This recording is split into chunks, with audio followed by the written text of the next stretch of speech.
When you're sick, you don't want to wait in a doctor's office. Skip the waiting room with waitfromhome.com. Brought to you by UMC Physician Network Services. Check into the clinic online or on your phone, and we'll call or text when your doctor's ready. Your comfort is important. Waitfromhome.com.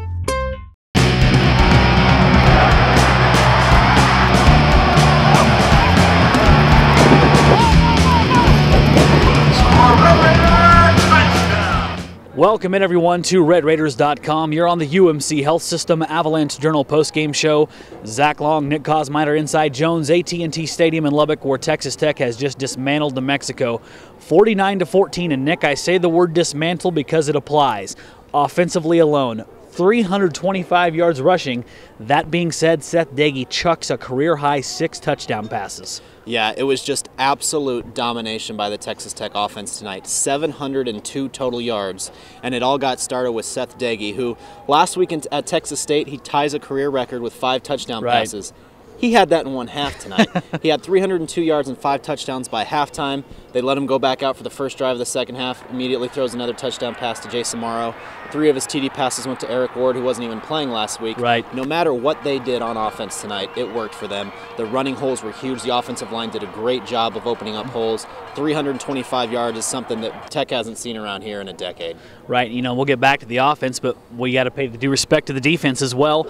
You know, everyone was watching this game tonight, triple option, run-based offense. People are fearful of that after last year, but my goodness gracious, -1 drive, 127 total yards. That's it for New Mexico. Yeah, the way that they shut them down once again, I mean, that defensive performance is about as good as it gets. You take away one drive where Tech had trouble getting off the field on third down. New Mexico went 79 yards in 17 plays, took about 7 minutes off the clock. Outside of that, the Texas Tech defense was dominant once again. The only other New Mexico score came on a kickoff return. And they continue to be so much better against the run, and that's the key thing. That's why this schedule lined up well for them to test their ability against the run, where they ranked dead last a season ago, and so far they've met the challenge. You know, and speaking of the run, back to the offense, inside that 325 yards, you get 2 running backs that go over 100 yards. Sadell Foster kicks in a bunch of yards as well. What more can you really say? You so eloquently stated earlier on Twitter, it looked like they had a Mack truck lane to drive through when running the football. Yeah, I mean, every time that these guys were getting the football, and Seth Daggy mentioned it in his postgame comments, that as a quarterback you have a pretty good view of what's going on with these holes, and every time he handed a running back the ball, you know, he had a Mississippi River wide, to use another analogy. Exactly. He just so much room, and especially on the left side, we saw seal blocks around the edge very, very well. You know, obviously New Mexico's defense is nothing compared to what they're going to see in the Big 12, but you can only play what's in front of you. And to see 325 yards out of the Texas rushing game is not something people expect too often. There's a few people who'll open the paper tomorrow and go, wait a second, is that a Spike Dykes era throwback there? Right, was there a typo? But no, that 325 yards rushing. You know, when you mentioned, you talk about the schedule, you have to play what you have. Not a lot of control if you're a player, but honestly, Texas Tech did what they had to do with this non-conference slate. Absolutely. You know, Tommy Tuberville talked about that again, was that we're in a completely different mindset. Record is the same after this stage last year, but the way that Tech got there was completely different. There weren't these really big holes of worry. They've made a couple mistakes here and there. That's going to happen no matter what, but the pure just concerns of giving up huge yards rushing or giving up big, huge individual performances or not being able to move the ball on the ground, those things have not happened for Texas Tech so far this year. So they've done about as much as they can expect to have done through these 3 games and then some. Okay, and continuing on that note, Nick, we're done with non-conference, and in 2 weeks in Ames, Iowa, quite frankly, we're going to find out where this football team is at. Watching tonight, what are some things you saw that either concern you or maybe the Red Raiders are going to have to shore up over the next couple weeks before they go to Ames? Yeah, as dominating as tonight was, there still were a couple keys for concern. Tech committed 90 yards in penalties.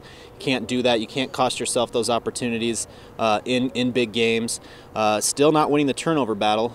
Texas Tech forced 2 turnovers last week, but this week they weren't able to force any, and you know, had a key fumble when they could have scored a touchdown. Obviously, they came right back and scored again the next time anyway.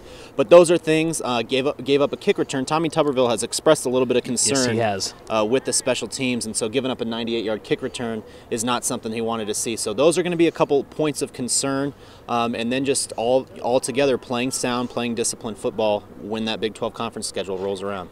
And we know right now Iowa State won their football game tonight. We're going to have 2 undefeated teams in Ames. This game, we're not going to foreshadow too much, but you and I have had this one circled for a while. This is going to be a huge football game for Tommy Tuberville and this team. Yeah, this is obviously a great litmus test for what this team is going to be able to do this season. They're two undefeated teams. Texas Tech has struggled with Iowa State the last two seasons. Last year got embarrassed right here on this field, 41-7. So there's revenge to pay, but Iowa State's not going to give it away easy. I think we're going to be in for a pretty fantastic football game here in 2 weeks. And speaking of that game, even though there's an off week for Texas Tech coming up, we're not off. We'll have full coverage for you. And we have a lot more on this game that just happened behind us with New Mexico. And for all that information, whether it be for New Mexico or the Iowa State game, you know where to keep it locked into. RedRaiders.com, LubbockOnline.com for full coverage of Texas Tech football. For Nick Kosmider, I'm Zach Long. We'll see you next time.